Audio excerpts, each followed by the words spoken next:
আমন্ত্রণ দীপ্ত সংবাদে, সাথে আছি আমি তারান্নুম জুথি। শুরুতেই জানাবো সংবাদ শিরোনাম।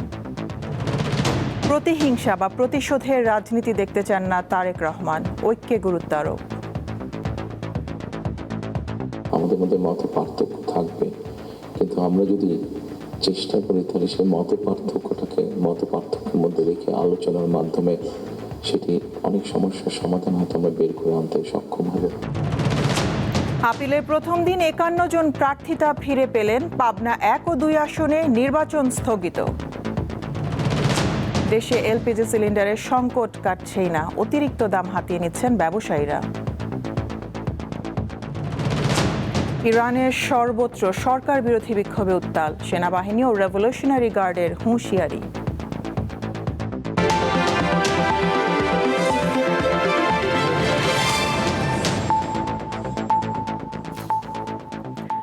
দেশে আর কোনো প্রতিহিংসা বা প্রতিশোধের রাজনীতি দেখতে চান না বিএনপির চেয়ারম্যান তারেক রহমান। আজ সংবাদ মাধ্যমের সম্পাদকদের সঙ্গে শুভেচ্ছা বিনিময় অনুষ্ঠানে তিনি একথা জানান। রাজনৈতিক মতপার্থক্য যাতে দেশকে বিভক্তির পথে ঠেলে না দেয়, সেদিকে খেয়াল রাখার উপর গুরুত্ব আরোপ করেন তিনি। জাতীয় ঐক্য বজায় রাখা এখন সময়ের দাবি বলে মন্তব্য করেন তারেক রহমান।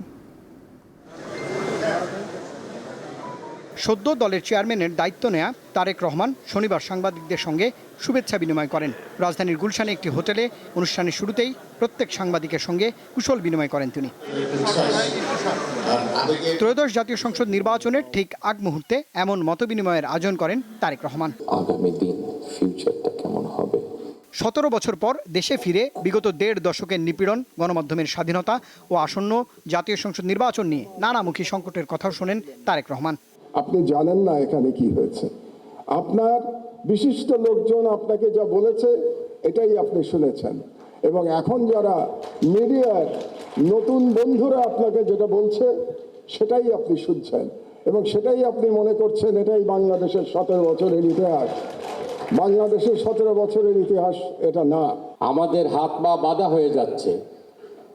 মিডিয়া অফিসে যখন আগুন দেয়া হয়, সংবাদপত্র অফিসে যখন আগুন দেয়া হয়, তখন কিন্তু আমার ভাবতে কষ্ট লাগে যে আমরা জাহান্নামে আছি না বেহেশতে আছি। দেশের 70% মানুষ বিএনপিকে ভোট দিতে আগ্রহী, এই কথার মধ্যে সত্যতা আছে, কিন্তু এই আগ্রহটাকে ভোটে পরিণত করতে হবে এবং তারপরে ক্ষমতায় যেতে হবে। এই তো কথা। এই কথার মধ্যে কিন্তু পুলিশ বাহিনী চলে আসে। তাদেরকে যদি আপনারা নতুন নৈতিকতা, মূল্যবোধে আপনারা শিক্ষিত করতে পারেন, তারা কিন্তু প্রস্তুত আছে আপনার সাথে কথা বলার জন্য। আমরা গণতন্ত্র চাই, স্বাধীন সাংবাদিকতা চাই এবং সুশাসন চাই। প্রায় ৩০ মিনিটের বক্তব্যে দলের নতুন চেয়ারম্যান বলেন ৫ আগস্টের আগে ফিরে যাওয়ার সুযোগ নেই। তাগিদ দেন গণতন্ত্র অব্যাহত রাখার। আমরা যে কোনো মূল্যে যদি এই যে জবাবদিহিতাটা, গণতান্ত্রিক প্রসেসটা যদি আমরা কন্টিনিউ করতে পারি, অনেক বেগ হয়তো আসবে, অনেক কঠিন হবে, কিন্তু একটা সার্টেন টাইম পর আমরা যদি গণতান্ত্রিক প্রসেসটাকে কন্টিনিউ করে যেতে পারি, তাহলে নিশ্চয়ই আমরা অবস্থার পরিবর্তন ঘটাতে সক্ষম হব।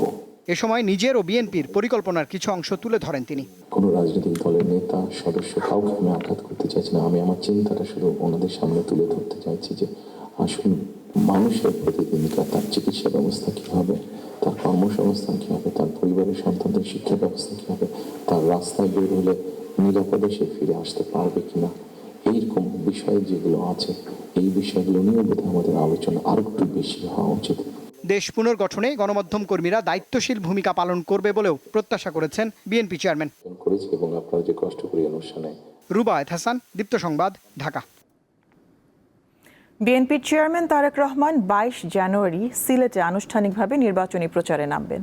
বিএনপির মিডিয়া সেল আজ এই তথ্য নিশ্চিত করেছে। ত্রয়োদশ সংসদ নির্বাচনের প্রতীক বরাদ্দ হবে ২১ জানুয়ারি।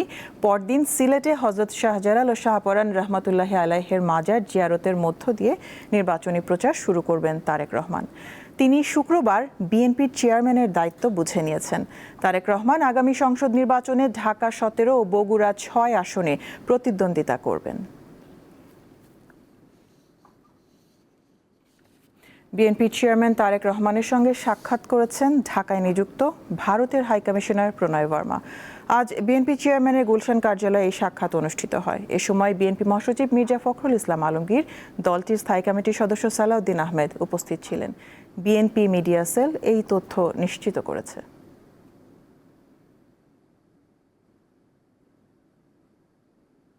জাতীয় নাগরিক পার্টি এনসিপির আহ্বায়ক নাহিদ ইসলাম অভিযোগ করেছেন, সরকার বিশেষ রাজনৈতিক দলের প্রতি ঝুঁকে গেছে, তাই নির্বাচন প্রভাবিত হওয়ার শঙ্কা দেখা দিয়েছে।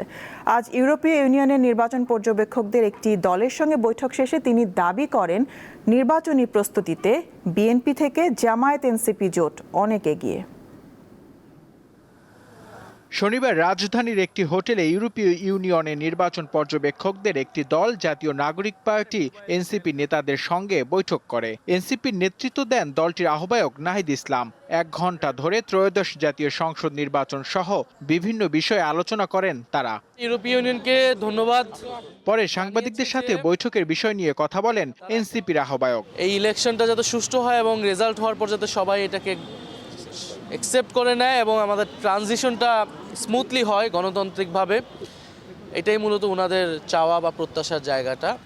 নির্বাচনকে সামনে রেখে সরকার ও ইসির নিরপেক্ষতা নিয়ে প্রশ্ন তোলেন এনসিপির আহ্বায়ক। বিশেষ রাজনৈতিক দলকে সরকারিভাবে বিশেষ সুযোগ সুবিধা, বিশেষ প্রোটোকল দেওয়ার মাধ্যমে এক ধরনের সিগন্যালিং করা হচ্ছে এবং যেটা লেভেল প্লেইং ফিল্ডে বাধা তৈরি করতে পারে, এটার অসম অবস্থা তৈরি করতে পারে। কারণ প্রশাসনের বিভিন্ন স্তরে কিন্তু এটা এক ধরনের মেসেজ যায় যে সরকার কার পক্ষে আছে। তিনি জানান, জামাত এনসিপি জোট নির্বাচনের জন্য পুরোপুরি প্রস্তুত।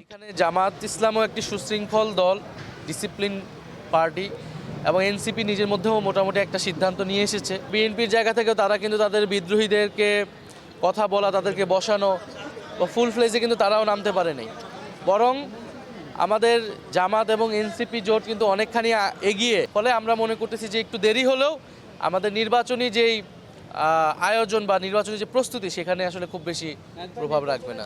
এনসিপি কয়টি আসনে নির্বাচন করবে তা 2-1 দিনের মধ্যে পরিষ্কার হবে বলেও জানান নাহিদ ইসলাম। নূর আলম, দীপ্ত সংবাদ, ঢাকা। নির্বাচন কমিশনে আপিল করে আজ 51 জন তাদের প্রার্থিতা ফিরে পেয়েছেন। না মঞ্জুর হয়েছে 15টি আবেদন, স্থগিত আছে 3 জনের আবেদন। আজ রিটার্নিং কর্মকর্তা কর্তৃক বৈধ ঘোষিত একজনের প্রার্থিতা শুনানিতে বাতিল হয়েছে। সীমানা জটিলতায় পাবনা 1 ও 2 আসনে নির্বাচন স্থগিত করেছে নির্বাচন কমিশন। হলফনামায় ভুল তথ্য প্রদান, প্রয়োজনীয় তথ্যে ঘাটতি ও ঋণখেলাপি হওয়ার অভিযোগে স্বতন্ত্র ও দলীয় 723 জনের প্রার্থিতা বাতিল করেন রিটার্নিং কর্মকর্তারা। তাদের মধ্যে 645 জন নির্বাচন কমিশনে আপিল করেছেন। এসব আপিলের উপর ভিত্তি করে শনিবার 70টি আবেদনের শুনানি হয়। পেন্ডিং রাখা হয়েছে 3টি, তার ভিতরে একটা আপনার আগামীকাল বিকাল 5টা পর্যন্ত, আর 2টা 16 তারিখ পর্যন্ত। তথ্যগত কিছু অসঙ্গতি আছে, যেটা রিটার্নিং অফিসারের মাধ্যমে এটা নেওয়া হবে। আজকে 70 জনের ভিতরে 2 জনা আর উপস্থিত হন নেই। অনুপস্থিতির কারণে ওই 15টা রিজেকশনের ভিতরে ওই 2টাও। প্রথম দিন যারা প্রার্থিতা ফিরে পেয়েছেন তাদের অন্যতম হলেন এনসিপি থেকে পদত্যাগ করা ঢাকার 9 আসনের স্বতন্ত্র প্রার্থী তাসনিম জারা ও কক্সবাজার 2 আসনের জামায়াতের সহকারী secretary general Hamidur Rahman Azad. This is not a designated crime, এবং এই গ্রাউন্ডে আজকে আমাদের আপিলটা মঞ্জুর করা হয়েছে। তো ওখানে ওনারা বলার চেষ্টা করেছিলেন যে এটা ওই আইসিটি ট্রাইব্যুনাল কনভিকশন, এটা আসলে আইসিটি ট্রাইব্যুনালের কোনো কনভিকশন নাই। স্বতন্ত্র প্রার্থী হিসেবে নির্বাচনে যে মার্কা, সেটার জন্য আবেদন করতে পারবো আমরা। সেই প্রক্রিয়ায় আমাদের পছন্দ ফুটবল মার্কা, আমরা সেটা নিয়ে আবেদন করব। প্রার্থিতা ফিরে পেয়ে কেউ কেউ নির্বাচনের সুষ্ঠু পরিবেশ নেই বলে দাবি করেন। এই 12টি আপিল আমরা শুনানি করেছি। নির্বাচন আপিল ট্রাইব্যুনালকে আমরা ধন্যবাদ জানাই। অত্যন্ত ধৈর্যের সাথে এই কষ্টসাধ্য কাজটি তারা করছেন এবং তারা ন্যায় বিচারের জন্য সর্বোচ্চ চেষ্টা করছেন। এবং আমি সত্যের পথে আছি বলে আজকে আমার মনোনয়নপত্রটি কেউ আটকাতে পারেনি, এবং আমরা প্রমাণ করেছি আমরা জনগণের সাথে আছি, জনগণের সাথে ছিলাম, জনগণের সাথে থাকব। এদিকে আপিল বিভাগের আদেশের পরিপ্রেক্ষিতে পাবনা 1 ও 2 আসনে নির্বাচন স্থগিত রাখার সিদ্ধান্ত নিয়েছে ইসি। এখানে একটু তথ্যগত অসম্পূর্ণতা ছিল, সেজন্য আপনারা যে চিঠিটা পেয়েছেন সেটাই আর কি বহাল। আপাতত এরপরে কার্যক্রমকে স্থগিত রাখা হয়েছে পাবনা 1 আর 2। 18 জানুয়ারি পর্যন্ত আপিল আবেদনের শুনানি গ্রহণ করবে ইসি। 12 ফেব্রুয়ারি হবে ত্রয়োদশ জাতীয় সংসদ নির্বাচনের ভোট। শিউলি শবনম, দীপ্ত সংবাদ, ঢাকা। রাজধানীর দক্ষিণ বনশ্রীতে এক স্কুল ছাত্রীকে গলা কেটে হত্যা করা হয়েছে। দুপুরে প্রীতম ভিলা নামের একটি বাসায় এই হত্যাকাণ্ডের ঘটনা ঘটে। নিহত ফাতেমা আক্তার লিলি স্থানীয় রেডিয়েন্ট স্কুলের 10ম শ্রেণীর শিক্ষার্থী ছিল। পুলিশ জানায় পরিবারের সঙ্গে দক্ষিণ বনশ্রীর ভাড়া বাসায় থাকত লিলি। ফরাজি হাসপাতাল থেকে ওই শিক্ষার্থীর মরদেহ উদ্ধার করা হয়। এখন পর্যন্ত পুলিশ হত্যাকাণ্ডের কারণ এবং জড়িতদের বিষয়ে কিছু নিশ্চিত করতে পারেনি। রাজধানীতে এলপি গ্যাসের সংকট কাটছেই না। বেশিরভাগ দোকানে সিলিন্ডার মিলছে না। এই সুযোগে গ্যাসের অতিরিক্ত দাম নেওয়া হচ্ছে। ক্রেতাদের পাশাপাশি খুচরা বিক্রেতারাও পড়েছেন বিপাকে। রাজধানীর এলপি গ্যাস সিলিন্ডার সংকট এখনো কাটেনি। গ্যাস ব্যবসায়ী সমবায় সমিতির ধর্মঘট প্রত্যাহারের পরও তার প্রভাব পড়েনি বাজারে। গ্যাসের দাম নিয়ে রীতিমতো চলছে নৈরাজ্য। ক্রেতাদের অভিযোগ, প্রতি সিলিন্ডার 2000 থেকে 2500 টাকা পর্যন্ত নেওয়া হচ্ছে। 1250 টাকা ছিল যে বিগত আপনার এক সপ্তাহ আগে, এখন বর্তমানে 2200 টাকা 2400 টাকা দিলেও গ্যাস পাওয়া যাচ্ছে না। আমার 2টা হোটেল, একটা হোটেলেও গ্যাস নেই। আমার 2টা হোটেল বন্ধ হয়ে যাবে। আমার 8টা কর্মচারী, সবটি কর্মচারী বেকার হয়ে যাবে। আমার গ্যাসের জন্য আমি দোকান চালাইতে পারতেছি। 1400 টাকা 1300 টাকা বোতল যেটা ওইটা আনা 2500 2200 300 টাকা। বিভিন্ন দোকানে পড়ে থাকতে দেখা গেছে খালি সিলিন্ডার। অতিরিক্ত দামেও গ্যাস না পাওয়ায় ভোগান্তিতে ক্রেতারা। গতকালকে উনি বললো যে আগামীকাল পাবেন, কারণ আজকে আবার বলতেছে বলে আগামী সোমবারের দিকে পাইতে পারে। লাইনে আমরা 1080 টাকা প্রতি মাসে দিয়ে যাচ্ছি, ওখানে কোনো খবর নাই, বোতল নিয়ে টানা নেই। এটা হলো প্রশ্ন। তা বোতলের রেটটাও কমাক আর লাইনের গ্যাসটাও দেখ। বেশি টাকা হইলেও নিতে চাই, কিন্তু আমরা তো পাচ্ছি না। আমি একজন ভুক্তভোগী। ধরেন আমি রামপুরা থেকে শুরু করে রামপুরা, এই আশপাশ মালিবাগ, মৌচাক, এইদিকে ঘুরতে ঘুরতে যে এই পর্যন্ত আসছি, আমি কোথাও পাচ্ছি না। ডিলাররা বলছেন সংকটের অজুহাতে নির্ধারিত দামে গ্যাস সরবরাহ করছেন না পরিবেশকরা। এজন্য ক্রেতাদের গুনতে হচ্ছে বাড়তি টাকা। কোম্পানিতে গ্যাস নেই, ওই কোম্পানিতে একটা গাড়ি পাঠাইলেই 3-4 দিন লাগে একটা গাড়ি আসতে। কোম্পানি থেকেই বলতেছে গ্যাস ওদের কাছেই সংকট, আমাদের দিতে পারতেছে না। আর আমরা দিলে তো বিক্রি করবোই। আমি পাইতেছি না, আমি বিক্রি করি না। আমিও তো ক্ষতি সম্পন্ন ভাড়া দিতে, পোলাবেনের বেতন দিতে, আমাকে বেতন দিতে, মালিকের লস। ইউএস নিষেধাজ্ঞায় জাহাজের একটা সংকট ছিল, যে জন্য আমাদের দেশে জাহাজের লিকুইডগুলো যথাসময়ে আসে না, এই জন্য কোম্পানি প্রোডাক্ট দিতে পারতেছে না। এদিকে পাইপলাইনে গ্যাস সমস্যা দেখা দেওয়ায় মহানগরীর বাসাবাড়িতেও দেখা দিয়েছে গ্যাস সংকট। রাজধানীবাসীর সমস্যা সমাধানে বেশ কিছুটা সময় লাগতে পারে বলে জানিয়েছে তিতাস কর্তৃপক্ষ। স্বস্তিকা সিংহ, দীপ্ত সংবাদ, ঢাকা।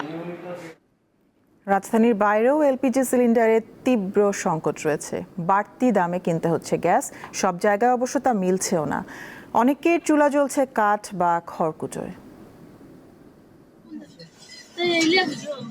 দিনাজপুর সদরের বনকালী এলাকার সুমিতা রানী, তার রান্নাবান্না চলে সিলিন্ডার গ্যাসে, কিন্তু সম্প্রতি দাম বেড়ে যাওয়ায় সিলিন্ডার কিনতে না পেরে কাঠ খড়ি দিয়ে চলছে তার রান্নার কাজ।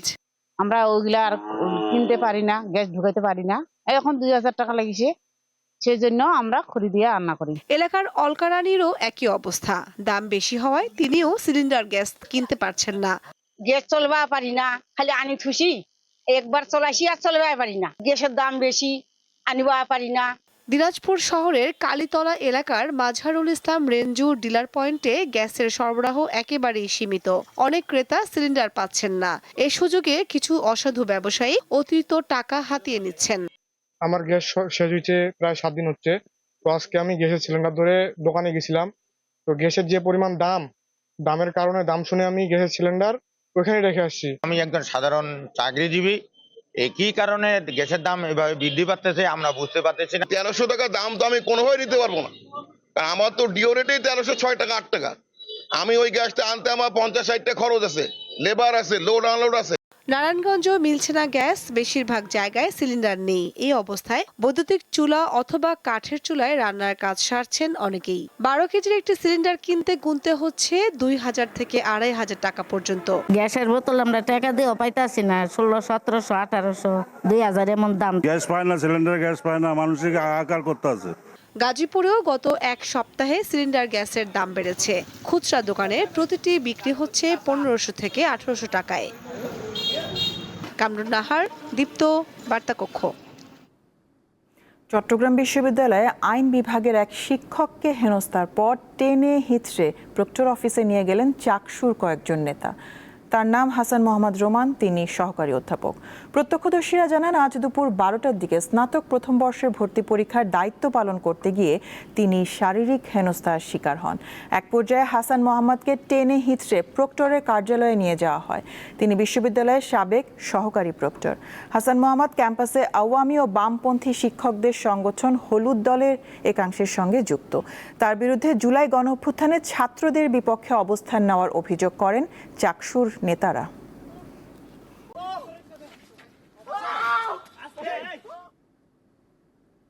এবার ইরান পরিস্থিতি। সরকার বিরোধী বিক্ষোভে অগ্নিগর্ভ ইরান। সরকারি হিসেবে এখন পর্যন্ত 62 জন নিহত হয়েছে। এর মধ্যে 48 জন বিক্ষোভকারী ও 14 জন নিরাপত্তা বাহিনীর সদস্য। গ্রেপ্তার করা হয়েছে কয়েকশো জনকে। বিক্ষোভকারীদের বিরুদ্ধে আজ কঠোর হুঁশিয়ারি দিয়েছে ইরানের সেনাবাহিনী ও রেভলিউশনারি গার্ড। আন্দোলনকারীদের দমন নিপীড়ন বন্ধে তেহরানকে আবারও হুঁশিয়ারি দিয়েছেন যুক্তরাষ্ট্রের প্রেসিডেন্ট ডোনাল্ড ট্রাম্প। মুদ্রার দরপতন, দ্রব্যমূল্যের ঊর্ধ্বগতি ও অর্থনৈতিক দুরবস্থা নিয়ে ক্ষোভ থেকে 28 ডিসেম্বর তেহরানের ঐতিহাসিক গ্র্যান্ড বাজারে ধর্মঘটের ডাক দেয় ইরানের ব্যবসায়ীরা। তখন থেকেই শুরু হয় সরকার বিরোধী আন্দোলন। 2 সপ্তাহের মধ্যে দেশটির 31টি প্রদেশের 100টির বেশি শহরে দাবানলের মতো ছড়িয়ে পড়ে বিক্ষোভ। রাজপথে নেমে সরকার পতনের ডাক দিচ্ছে লাখো মানুষ। হামলা ও আগুন দেয়া হয়েছে সরকারি ভবন, থানা, রাষ্ট্রীয় টেলিভিশন, মেট্রো স্টেশন, এমনকি ব্যাংকেও। বিক্ষোভে ক্ষমতাচ্যুত শাহের ছেলে রেজা পাহেলভির সমর্থকরা অংশ নিচ্ছে। আন্দোলন দমনে কঠোর অবস্থানে সরকার। দেশ জুড়ে নামানো হয়েছে আইন শৃঙ্খলা রক্ষাকারী বাহিনীর হাজার হাজার সদস্য। পরিস্থিতি সামাল দিতে বন্ধ রাখা হয়েছে ইন্টারনেট। শনিবার দেশটির বিক্ষুব্ধ জনতার উদ্দেশ্যে রেড লাইন ঘোষণা করেছে ইরানের সেনাবাহিনী। রাষ্ট্রীয় সম্পদের ক্ষতির চেষ্টা করলে কঠোর পদক্ষেপের হুঁশিয়ারি দিয়েছে দেশটির রেভলিউশনারি গার্ড। বিক্ষোভকারীরা যুক্তরাষ্ট্রের প্রেসিডেন্ট ডোনাল্ড ট্রাম্পকে খুশি করতে কাজ করছে বলে অভিযোগ করেছেন ইরানের সর্বোচ্চ নেতা আয়াতুল্লাহ আলী খামেনি। বিশৃঙ্খলা সৃষ্টিকারীদের চাপের মুখে সরকার পিছু হটবে না বলে হুঁশিয়ারি দেন তিনি। বিক্ষোভে উস্কানি দেওয়ার অভিযোগে যুক্তরাষ্ট্রের বিরুদ্ধে জাতিসংঘের নিরাপত্তা পরিষদে চিঠি পাঠিয়েছে তেহরান। ইরানের সরকার বিরোধী বিক্ষোভকারীদের আবারও সমর্থন দিয়েছেন ডোনাল্ড ট্রাম্প। তাদের উপর বল প্রয়োগ বা গুলি চালালে ইরানের সামরিক অভিযানের হুঁশিয়ারি দেন তিনি। ইরানে বিক্ষোভকারীদের হত্যা ও সহিংস পরিস্থিতির তীব্র নিন্দা জানিয়েছে যুক্তরাজ্য, জার্মানি, ফ্রান্স সহ বিভিন্ন দেশ। আশরাফ শুভ, দীপ্ত, বার্তা কক্ষ। গত বছরের শুরুতে মূল্যস্ফীতি কিছুটা সহনীয় পর্যায়ে থাকলেও পরে তা লাগামহীন হয়ে পড়ে। বিশৃঙ্খলা ছিল পণ্যের উৎপাদন ও বাজার ব্যবস্থাপনায়। নিশ্চিত হয়নি জ্বালানি নিরাপত্তা, আর বিনিয়োগ ছিল নিম্নমুখী। আজ সংবাদ সম্মেলনে এমনটি জানিয়েছে centre for policy dialogue, CPD. বহুমাত্রিক ঝুঁকি। বাংলাদেশের অর্থনীতি 2025-26 নির্বাচনী বাঁকে বহুমাত্রিক ঝুঁকি শিরোনামে শনিবার সংবাদ সম্মেলন করে বেসরকারি গবেষণা সংস্থা Centre for policy dialogue, CPD. রাজধানীর ধানমন্ডিতে প্রতিষ্ঠানটির কার্যালয়ে মূল প্রবন্ধ উপস্থাপন করেন সিপিডি নির্বাহী পরিচালক ফাহমিদা খাতুন। এতে উঠে আসে অন্তর্বর্তী সরকারের সময় মূল্যস্ফীতি ও বাজার ব্যবস্থার বিভিন্ন দিক। সৌর এবং বায়ু শক্তির অংশ খুব সামান্য এখানে বেড়েছে, আর দেশীয় গ্যাস এবং এলএনজি এই ক্ষেত্রে আমরা দেখছি যে বর্তমানে গ্যাস সরবরাহ কিছুটা কমেছে, তবে এলএনজি সরবরাহ অনেক বেড়েছে। ব্যাংকের তারল্য এবং ঋণ ইত্যাদির বিষয় যদি আমরা দেখি, তাহলে দেখা যায় যে ব্যাংকে তারল্য রয়েছে কিন্তু ঋণের চাহিদা কম, কারণ বিনিয়োগ ক্ষেত্রে একটা স্থবিরতা দেখা গেছে। মজুরি যেহেতু বাড়ে নাই, মানুষের জীবনযাত্রার উপরে অত্যন্ত চাপ পড়েছে, নিম্ন আয়ের উপরে, এবং সেটার ফলাফল আমরা দেখছি যে বিভিন্ন জরিপে যে দারিদ্র্য আবার বাড়তে শুরু করেছে। বর্তমান সরকারের আমলে জ্বালানি নিরাপত্তা ঝুঁকিমুক্ত রাখা সম্ভব হয়নি বলে উল্লেখ করেন সম্মানীয় এই ফেলো। ইম্পোর্ট তো 4%-এর মতো গ্রোথ হয়েছে। যেটা আমরা বলতে চেয়েছি সেটা হলো যে যেহেতু ইন্টারন্যাশনাল মার্কেটে কমোডিটি প্রাইস কমেছে, সেহেতু কেবলমাত্র আমি যদি ডলারের অঙ্কে বা টাকার অঙ্কে যদি আমি প্রবৃদ্ধি দেখি তাহলে এটা পুরা চিত্রটা দিবে না। আমাদের যে বৈদেশিক ঋণ এবং তার যে বোঝা, এটা ক্রমান্বয়ে বাড়ছে এবং দেশীয় ঋণের বোঝাও বাড়ছে। সিপিডি বলছে গত 1.5 বছরে বহুমুখী উদ্যোগের কারণে আর্থিক খাতের ধস ঠেকানো গেছে, তবে সার্বিক অগ্রগতির জন্য দরকার সংস্কার প্রস্তাবের বাস্তবায়ন। সমস্ত সূচকগুলো কিন্তু একটা নেতিবাচক অবস্থায়, রিজার্ভ বৈদেশিক মুদ্রার রিজার্ভ সেটাও কিন্তু পতনের দিকে। এই গত 1.5 বছরে এই পতনটাকে বন্ধ করা গেছে কোনো জায়গায়, যে একটা ফ্রি ফল, সেটা রিজার্ভটাকে ঘুরে দাঁড়াচ্ছে, এখন এসে এটা প্রায় 6 মাসের আমদানির সমতুল্য হয়েছে। সংস্কার কার্যক্রম ধারাবাহিকভাবে বজায় রাখতে হবে। সরকারি অর্থ ব্যবস্থায় শৃঙ্খলা ফেরাতে অগ্রাধিকার দেওয়া উচিত বলে মনে করেন সিপিডির নির্বাহী পরিচালক। দুই দিকের একটা মিশ্র অবস্থায় আমরা রয়েছি। হেদায়েতুল্লাহ সীমান্ত, দীপ্ত সংবাদ, ঢাকা। কক্সবাজারের টেকনাফে রোহিঙ্গা ক্যাম্পে আধিপত্য বিস্তার নিয়ে 2 পক্ষের গোলাগুলিতে এক যুবক নিহত হয়েছেন। উপজেলার নয়াপাড়া 27 নম্বর ক্যাম্পে এই ঘটনা ঘটে। নিহত যুবকের নাম নূর কামাল, তিনি ক্যাম্পের আই ব্লকের বাসিন্দা। গতরাত 1টার দিকে ক্যাম্পে 2 পক্ষের মধ্যে গোলাগুলি হয়। এ সময় নূর কামাল গুলিবিদ্ধ হন। রাতেই পরিবারের সদস্যরা তাকে হাসপাতালে নিয়ে যান। সেখানে দায়িত্বরত চিকিৎসকরা নূর কামালকে মৃত ঘোষণা করে।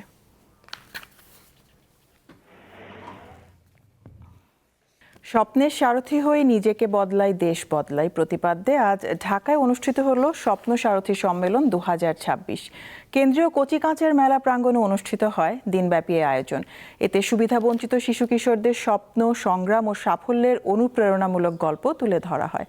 আয়োজকদের মতে এই সম্মেলনের মাধ্যমে অংশগ্রহণকারী দর্শক, স্বেচ্ছাসেবী অতিথিরা যেমন নতুনভাবে অনুপ্রাণিত হবেন, তেমনি সমাজে একটি ন্যায়ভিত্তিক, মানবিক ও অন্তর্ভুক্তিমূলক ভবিষ্যৎ নির্মাণের বার্তাও ছড়িয়ে পড়বে। অনুষ্ঠানে বিভিন্ন পর্বে ছিল শিশুদের চিত্রাঙ্কন কার্যক্রম, ডকুমেন্টারি প্রদর্শনী, স্বপ্ন ছোঁয়ার গল্প, অতিথিদের বক্তব্য, স্বেচ্ছাসেবীদের অনুপ্রেরণামূলক আলোচনা, প্রশ্নোত্তর পর্ব, সাংস্কৃতিক অনুষ্ঠান এবং পুরস্কার বিতরণী। বর্ণাঢ্য আয়োজনের মধ্য দিয়ে 24তম ঢাকা আন্তর্জাতিক চলচ্চিত্র উৎসবের পর্দা উঠল। বিকেলে জাতীয় জাদুঘরে উৎসবের উদ্বোধন করেন তথ্য সম্প্রচার উপদেষ্টা সৈয়দা রিজওয়ানা হাসান। এই উৎসবকে বিভাগীয় শহরগুলোতে ছড়িয়ে দেওয়ার তাগিদ দেন তিনি। অনুষ্ঠানে দেশি বিদেশি চলচ্চিত্র নির্মাতা, সাংস্কৃতিক ব্যক্তিত্ব ও বিভিন্ন দেশের প্রতিনিধিরা অংশ নেন। এছাড়া বাংলাদেশ ও চীনের মধ্যকার সাংস্কৃতিক বিনিময়কে তুলে ধরতে চীনা চলচ্চিত্র বিষয়ক একটি বিশেষ প্রদর্শনী কর্নার উদ্বোধন করা হয়। এবছর বিশ্বের 91টি দেশের 245টি চলচ্চিত্র প্রদর্শিত হবে। উৎসবের পর্দা নামবে 18 জানুয়ারি। ঢাকার বাইরে এবার না হলে অন্যান্যবার যে 8টা বিভাগীয় এলাকাতে এই ফিল্মগুলো প্রদর্শিত হবে, তাহলে আরো বড় সংখ্যক মানুষ এই ফিল্মগুলো দেখতে পারতো এবং যেটা বললাম, সাংস্কৃতিক মেলবন্ধনের পাশাপাশি মূল্যবোধের জায়গাতেও তারা নতুন করে আবার ভাববার সুযোগ পেত। আন্তর্জাতিক প্রসঙ্গ। মেক্সিকোতে সামরিক অভিযান চালাতে পারে যুক্তরাষ্ট্র। দেশটির প্রেসিডেন্ট ডোনাল্ড ট্রাম্প এই কথা জানিয়েছেন। মেক্সিকো ভিত্তিক মাদক পাচারকারী চক্রকে নির্মূল করতে স্থল অভিযান চালানো হতে পারে বলে জানিয়েছেন তিনি। যুক্তরাষ্ট্রের সংবাদ মাধ্যম ফক্স নিউজকে দেওয়া এক সাক্ষাৎকারে ট্রাম্প আরও বলেন, মেক্সিকোর অপরাধী চক্র বছরের পর বছর বন্যার মতো মাদক ও অবৈধ অভিবাসী পাচার করছে। যুক্তরাষ্ট্র গত কয়েক মাস সাগর পথে তাদের বিরুদ্ধে অভিযান চালাচ্ছে এবং শতকরা 97% মাদক পাচার প্রতিরোধ করতে সক্ষম হয়েছে। তিনি বলেন, এই চক্রের বিরুদ্ধে সামরিক অভিযান শুরুর সময় এসেছে।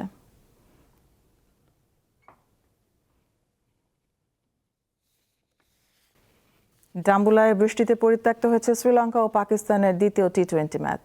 একটি বলও খেলা হয়নি, এমনকি সম্ভব হয়নি টস করাও। দীর্ঘ অপেক্ষার পর স্থানীয় সময় রাত 8:30টার পর ম্যাচ পরিত্যক্ত ঘোষণা করেন আম্পায়াররা। প্রথম টি-20তে শ্রীলঙ্কাকে 6 উইকেটে হারিয়ে 3 ম্যাচের সিরিজে 1-0 এগিয়ে আছে পাকিস্তান।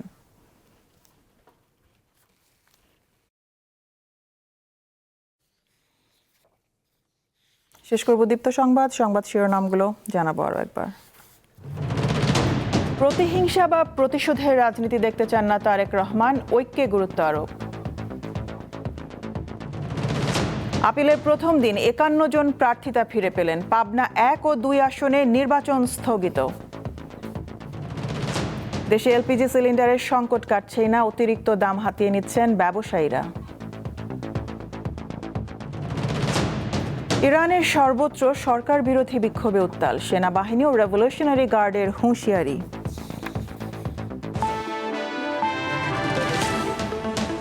এই ছিল এখনকার মতন। আমি তারান্নুম জুথি বিদায় নিচ্ছি। দর্শক, আরও তথ্য বিনোদনের সংবাদ জানতে যুক্ত থাকুন দীপ্ত টিভির ডিজিটাল প্ল্যাটফর্মগুলোতে। এতক্ষণ সাথে থাকার জন্য ধন্যবাদ সবাইকে।